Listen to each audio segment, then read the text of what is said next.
Hello! Donc on se retrouve pour un nouvel épisode de nos conversations et contemplations pour émerveiller sa vie, le 9e épisode. Donc aujourd'hui je te propose une contemplation que j'ai filmée il y a quelques semaines. En ce moment le temps est plutôt nuageux, mais j'aime ça, j'aime aussi quand c'est nuageux et j'aime les changements justement de temps, donc ça me va. Aujourd'hui on va parler d'outils de connaissance de soi. Et peut-être que le titre t'a surpris. Peut-être que le titre t'a surpris étant donné qu'une partie de mon travail, de ma passion et de ce que je te transmets ici tourne autour de la connaissance de soi. Et justement, c'est un sujet dont j'avais envie de te parler depuis un moment. Vraiment une conversation que j'avais envie d'avoir parce que je trouve ça vraiment intéressant. Toujours dans l'optique, un peu comme le dernier épisode autour de l'effet Barnum, d'être plus conscient de ce qui se joue et d'être toujours dans le discernement et dans notre pouvoir intérieur et de ne pas remettre notre pouvoir à un outil ou à quoi que ce soit. Donc l'idée de cette conversation, c'est vraiment de te partager ma vision et de comprendre en fait pourquoi, à mon sens, nous n'avons pas besoin d'outils de connaissance de soi, ou plutôt pourquoi nous ne devrions pas en avoir besoin. Puisque tu vas voir que effectivement, je vais te dire que oui, pour l'instant, on en a besoin. Mais j'avais envie de te partager cette réflexion pour vraiment comprendre le cheminement. Donc pour moi, c'est vrai que nous ne devrions pas avoir besoin d'outils de connaissance de soi, du moins dans une société saine. Ce que je veux dire, c'est que qu'est-ce qui ne paraît pas plus logique que de se connaître soi quand on passe sa vie entière, H24, avec soi-même, non? Et pourtant, on nous apprend en fait, si jeune, à correspondre à une norme, à des règles et jamais à comment se connecter à soi-même, que finalement, la personne dont nous sommes le plus éloignés, c'est nous-mêmes. Et qu'au final, c'est ça notre plus grand défi aujourd'hui. Ce dont j'ai pris conscience avec le design humain, c'est que ça nous ramenait finalement à nous écouter et à faire confiance à nos ressentis et à ce qui est juste pour nous. Mais ça, c'est ce qu'on devrait, à mon sens, apprendre à l'école. Mais ce n'est pas le cas et pire, on nous impose la même chose à tous, donc nous coupant totalement notre unicité et nos ressentis. Donc, pour expliquer ce propos, je vais prendre un exemple très parlant, le rythme. Dès qu'on entre à l'école, on nous impose un rythme identique à tous, que ce soit un rythme en termes de temps, d'horaire, que d'apprentissage. Le design humain nous montre que nous avons des rythmes différents et que nous fonctionnons donc différemment. Ce qui n'est pas du tout, encore aujourd'hui, ni reconnu ni écouté dans la société. Alors, parenthèse, si tu es arrivé jusqu'ici mais que tu ne connais pas encore ton design humain, j'ai créé un e-book interactif pour avoir toutes les bases sur le fonctionnement de ton énergie et de ton rythme vu à travers le design humain. Donc, tu pourras retrouver le lien pour y accéder dans la description en dessous de cette vidéo. Donc, en réalité, le design humain ou n'importe quel autre outil de connaissance de soi ne fait que rattraper ce dont nous avons été coupés. Si, dès l'enfance, on nous apprenait à écouter et à respecter notre rythme, qui est peut-être différent de Pierre, Paul ou Jacques, nous n'aurions ensuite, une fois adultes, rien à rattraper pour être vraiment alignés à soi. Vous voyez ce que je veux dire? Pour moi, ces outils de connaissance de soi ne sont que des palliatifs, mais ils ne sont pas la solution. Donc la solution, là en majuscule. Tout comme les médicaments soignent le symptôme, mais pas forcément la source. Ça ne veut pas dire qu'ils ne sont pas utiles. Ça veut juste dire qu'il faut en avoir conscience pour, certes, réduire le symptôme, mais aussi aller voir plus en profondeur la source. Et pour moi, ce serait une hérésie, par exemple, que le design humain soit transmis à l'école. Alors, on pourrait penser bien faire, et moi, la première fut un temps, j'aurais pu me dire que c'était une bonne idée. Mais en faisant ainsi, on ne fait que mettre un nouveau sparadrap, alors certes pimpé et tout, bien décoré, mais un pansement quand même sur une blessure qui est toujours là, sur un problème finalement qui est toujours là. La solution ne réside pas dans le fait de passer par un outil qui, même si les intentions sont louables, remet notre perception de nous-mêmes à l'extérieur, par quelque chose d'extérieur. Il faut voir au-delà, en réalité. La solution, à mon sens, passe par nous apprendre à nous percevoir, à comprendre notre rythme, à identifier l'unicité de chacun, donc la nôtre et celle des autres, à la respecter, à être connecté à soi, à se faire confiance, à comprendre ce qu'est un ressenti, à quoi ça sert, comment il nous guide. Là, on est vraiment au cœur du sujet. Et par-dessous tout, que fonctionner différemment est OK. Nous apprendre dès le début de notre vie que nous sommes tous différents et que le meilleur moyen d'être épanoui, c'est de savoir mettre en lumière notre fonctionnement à nous et de le suivre. Par exemple, un enfant projecteur, on ne devrait pas le... Alors je prends le projecteur parce que le projecteur a vraiment un rythme qui est différent des autres. On ne devrait pas le forcer à se mouler à un rythme qui n'est pas le sien. On ne devrait pas non plus lui dire qu'il est ceci ou cela, projecteur ou autre, car c'est alors quelque chose d'extérieur qui vient lui imposer un rythme qui, soi-disant, est le sien. Je dis pas que c'est pas le cas, je dis juste que de nouveau on se fie à quelque chose d'extérieur et que ce n'est pas OK. Tu vois l'idée ? Ça c'est vraiment important. On devrait, selon moi, lui apprendre à identifier son rythme, à lui, à quel moment il sent le plus d'énergie, à quel moment et à quelle fréquence ressent-il le besoin de se reposer, etc., etc. Voyez la différence ? Donc c'est aussi pour ça que, alors bien que j'adore le design humain et les 64 clés génétiques, et je pense que vous le savez déjà, je vous invite toujours au discernement, car ça reste quelque chose d'extérieur à soi. Et il est important de ne pas remettre sa validation ou sa définition par quelque chose d'extérieur à soi. Aujourd'hui, notre plus grand défi, c'est d'apprendre tout ça. Tout ce que l'on ne nous a pas appris finalement. Alors que c'est ce qui nous permet de mieux vivre au quotidien, à faire les bons choix, etc. Alors oui, c'est sûr que ça serait une toute autre organisation de l'école ou du travail que de gérer l'unicité de chacun et les rythmes différents, on est d'accord. Mais bon, après, je pense aussi que là où on veut voir des solutions, on en trouve. Pour moi, sur du très long terme, ces outils, donc quels qu'ils soient, ne devraient même plus exister, tel que je conçois le futur.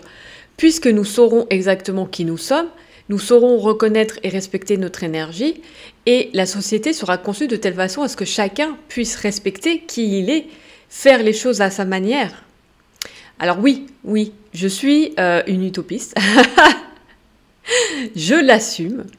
Et en parlant d'un autre outil comme l'astrologie, c'est peut-être mon côté Verseau. Mais je l'assume. Alors maintenant, pour nuancer mon propos, parce que l'idée n'est pas non plus de totalement blâmer l'école, ce n'est pas la seule chose qui entre en compte. Et je me base sur ma propre expérience pour dire ça. Il peut y avoir d'autres raisons qui font que nous avons encore besoin de ce type d'outils. Par exemple, je t'ai déjà expliqué mon expérience avec la croix d'incarnation et ses 4 clés génétiques, donc je vais te remettre le lien vers la vidéo, qui m'a permis en fait de reconnecter à ce que j'aimais faire, vraiment, et à ce que j'aimais faire d'ailleurs aussi enfant, à mes rêves et à toutes ces choses que j'avais totalement oubliées. Et là, c'est juste moi qui... Parce que je n'ai pas pu faire à l'époque les études d'art que j'aurais voulu faire, c'est moi qui ai comme fermé une porte en moi que ma croix d'incarnation m'a permis de remettre en lumière. Donc là, c'est important parce que effectivement, c'est quelque chose d'extérieur qui est venu me montrer ce que moi, je n'arrivais plus à voir. Et c'est ça aussi qui est intéressant dans ce type d'outil, justement. C'est que parfois, on va avoir des angles morts, des choses qu'on ne peut pas voir, qu'on n'arrive pas à voir, et des outils comme le design humain, comme les 64 clés génétiques, etc., peuvent nous permettre de mettre ça en lumière. Et donc de nous éclairer aussi sur une passion oubliée, sur une vocation, sur finalement ce qu'on a vraiment envie de faire dans la vie, par exemple. Ça peut nous éclairer sur énormément d'autres choses, puisque la croix d'incarnation, de manière générale, ça va vraiment être ton chemin de vie. Mais voilà, ça peut aussi éclairer notamment la voie professionnelle et des choses qu'on a totalement oubliées. Et des outils comme le Ikigai, par exemple, où on complète soi-même les informations, ne me permettait pas de mettre en conscience ces passions, tout simplement parce que j'avais comme verrouillé quelque chose en moi, par déception.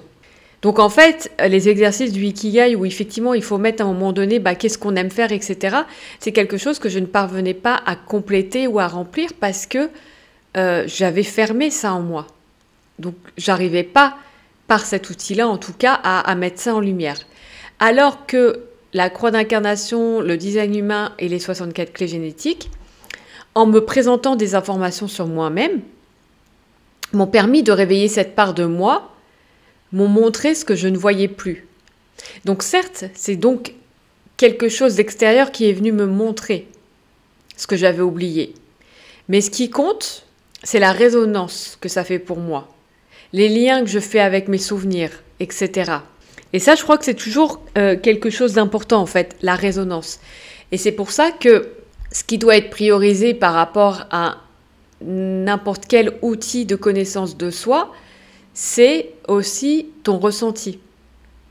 Est-ce que ça te parle? Donc bien sûr, après, il peut y avoir l'ego qui va bloquer peut-être certaines choses ou les peurs qui vont bloquer certaines choses. C'est pour ça que ça demande toujours, et ça j'en ai déjà parlé dans le dernier épisode, d'être très honnête avec soi, d'être dans le discernement avec soi-même, et puis de continuer à cheminer. C'est-à-dire que peut-être que la porte, tu n'es pas prête à l'ouvrir aujourd'hui, peut-être que tu le seras demain. Encore une fois, par rapport à mon expérience avec la croix d'incarnation, ça s'est pas fait du jour au lendemain. Il a fallu que je continue à cheminer et que j'ouvre certaines portes, que j'ouvre de nouvelles portes pour que les choses se mettent en place. Pour que je me rende compte que effectivement, là, il y avait quelque chose qui était écrit dans ma croix d'incarnation, dans mon design humain, dans mes clés génétiques, qui faisait résonance avec des choses que j'aimais faire avant, quand j'étais plus jeune. Mais il a fallu qu'à un moment donné, j'ouvre cette porte-là aussi, porte que j'avais totalement fermée. Donc c'est pour ça que l'idée ici, à travers ce podcast, c'est surtout de comprendre que aujourd'hui, pour moi, nous avons encore effectivement besoin d'outils de connaissance de soi comme le design humain parce que nous sommes tant coupés de nous-mêmes que c'est tout un chemin pour nous retrouver sur lequel le design humain et les 64 clés génétiques sont clairement des accélérateurs. Ce sont clairement des accélérateurs. Et c'est pour ça que c'est hyper intéressant parce que, par exemple, l'histoire que je te partage, moi, notamment avec la croix d'incarnation, si j'avais pas eu cet accélérateur, peut-être que je n'aurais toujours pas identifié ce qui me plaisait vraiment, ma voix et ce qui met du sens, en fait, derrière ce que je fais. Peut-être que ça serait le cas, mais peut-être que ça serait pas le cas. Et donc, pour moi, le design humain et les 64 clés génétiques sont vraiment des accélérateurs quand on sent qu'il y a une dissonance en nous, qu'il y a quelque chose où on n'est pas aligné, mais qu'on n'arrive pas forcément à le mettre en lumière. On peut s'appuyer justement sur ce type d'outils. Mais encore une fois, c'est vrai que par rapport à ma vision du futur, pour moi, c'est des choses sur le long terme, peut-être très long terme, dont nous ne devrions plus avoir besoin. Parce que si on nous apprend à faire la part des choses avec nous-mêmes, c'est-à-dire reconnaître, par exemple, quand c'est une peur en nous qui se manifeste, reconnaître quand, au contraire, c'est peut-être quelque chose de joyeux qui se manifeste, qu'on nous apprend à vraiment détecter c'est quoi un ressenti, comment ça peut nous guider, qu'on nous apprend à oser suivre ce qui nous appelle, oser suivre notre voie à nous, et non pas se conformer à la norme. Si on nous apprenait toutes ces choses, il n'y aurait plus ce besoin des outils de connaissance de soi. Les outils de connaissance de soi, pour moi, n'ont vocation qu'à nous ramener à nos ressentis, à nous faire confiance, à oser marcher notre voie et arrêter de vouloir peut-être faire plaisir aux autres ou de rentrer dans une norme pour pas être rejeté ou de vouloir correspondre à ce qu'on croit qu'on attend de nous.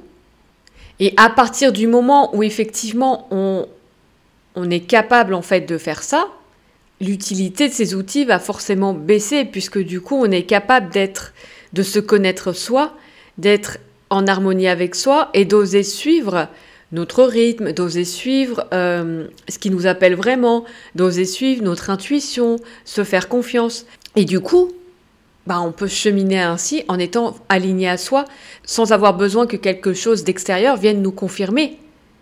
Oui, tu es sur le bon chemin. Ou oui, ton rythme est différent et quelque part tu le sentais et tu as raison et c'est ce rythme-là que tu dois suivre. Parce que souvent, c'est le cas, en fait. Alors, il y a des choses qu'on peut découvrir sur nous, comme moi, dans les différents épisodes de podcast. Je pense que je te l'ai déjà partagé que le design humain aussi m'a permis de faire sauter des croyances limitantes que j'avais sur moi.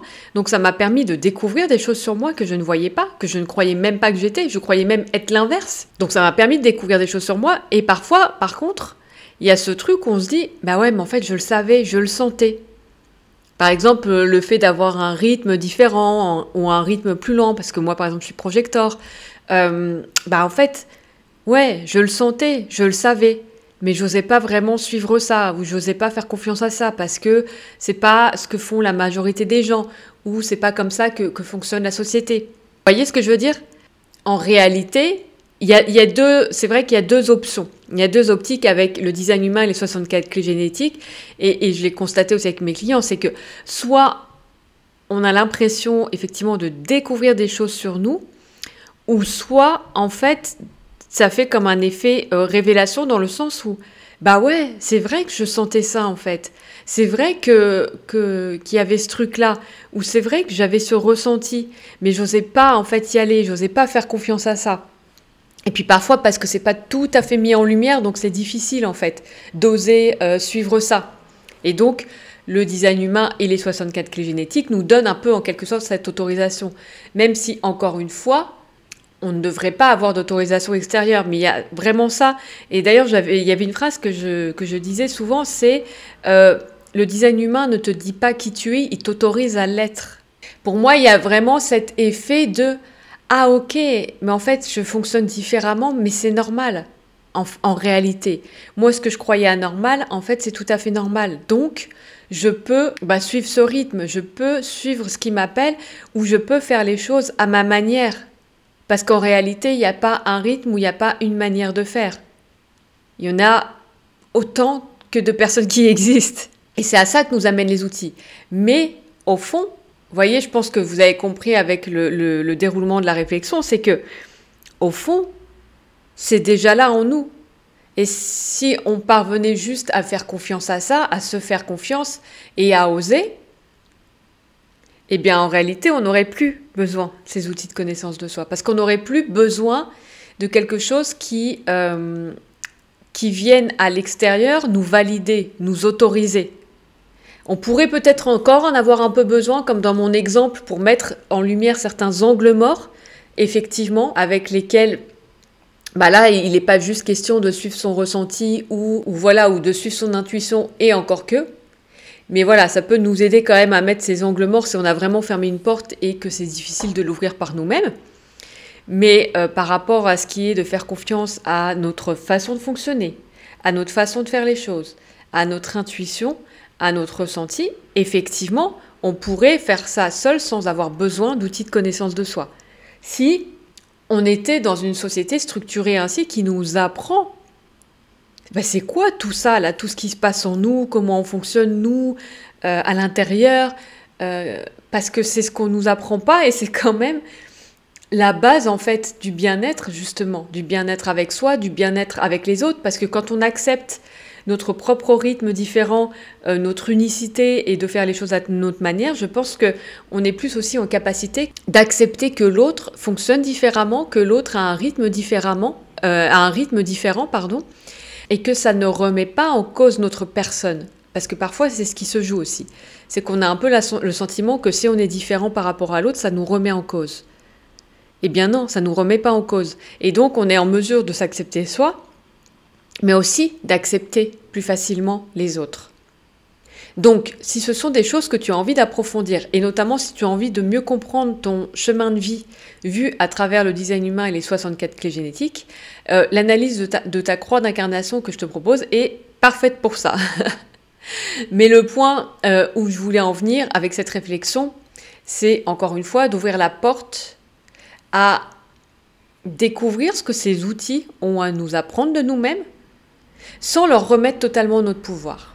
Au final, et pour conclure cet épisode, c'est vraiment l'idée que je voulais te transmettre. C'est que c'est important d'être en capacité d'ouvrir la porte, en fait, de rester ouvert à découvrir de nouvelles choses, de ne pas être dans la fermeture, toujours dans l'ouverture. Ça, je le répète souvent. Donc, d'ouvrir la porte à découvrir, qu'est-ce que le design humain a à dire sur moi? Qu'est-ce que les 64 clés génétiques ont à dire sur moi? Qu'est-ce qu'ils ont à m'apprendre de moi-même? Donc, c'est souvent le cas, notamment quand on se questionne sur soi, quand on ressent un sentiment de désalignement, mais qu'on ne sait pas forcément l'identifier. Là, ça va être intéressant d'ouvrir cette porte-là. Parce que du coup, ces outils peuvent t'aider à apprendre quelque chose sur toi qui va te permettre de te réaligner. Mais l'idée, c'est de ne pas leur remettre à ces outils totalement notre pouvoir. Et c'est là la différence, en fait. C'est-à-dire que, par exemple, au-delà du fait que tu sois ou projecteur ou générateur ou peu importe, fais confiance au rythme que tu sens juste pour toi. Parce qu'au-delà de ça, il y a plein de choses qui rentrent en compte. Déjà, ce qui rentre en compte, c'est est-ce que tu es un homme ou une femme? Parce qu'une femme est beaucoup plus cyclique. Rien qu'avec notre constitution et nos règles, on a des phases de cycle où on ne va pas forcément avoir la même énergie. Et ça, peu importe qu'on soit projecteur, générateur, manifesting générateur, etc. Donc, il y a aussi ça qui entre en compte. C'est pour ça, en fait, que c'est intéressant de voir qu'est-ce que le design humain, les 64 clés génétiques, ma croix d'incarnation a à m'apprendre sur moi-même, a à me transmettre, quel talent peut-être ou quel même rêve j'ai oublié et que ces outils vont me permettre de remettre en lumière et donc vont m'aider à me réaligner avec mes rêves et avec ce qui fait sens pour moi. Mais sans remettre totalement ton pouvoir à ces outils, dans le sens où après, il y a toujours, puisque nous sommes des êtres multidimensionnels qui vivons dans un univers extrêmement riche, et qu'il y a toujours plein de choses en fait qui rentrent en compte. Et donc à partir de là, juste aussi faire confiance, de plus en plus en tout cas, à ce que tu ressens, à ton intuition. Et encore une fois, je pense que c'est aussi un de nos défis majeurs aujourd'hui que de faire confiance à nos ressentis, que de ne pas les remettre en cause et d'oser dire non, là c'est pas ok pour moi, ou oui, là c'est ce vers quoi je veux aller, même si j'ai peur ou même s'il y a d'autres choses qui rentrent en compte. Donc voilà, c'est vraiment ce que j'avais envie de te partager aujourd'hui à travers cet épisode. J'espère que ça t'aura parlé, que ça t'aura peut-être éclairé. On peut continuer la conversation en commentaire, bien entendu, si tu as envie de réagir, si tu as envie de dire des choses par rapport à ça, si tu as un avis sur la question, je serais aussi ravie de te lire et de continuer cette conversation ensemble.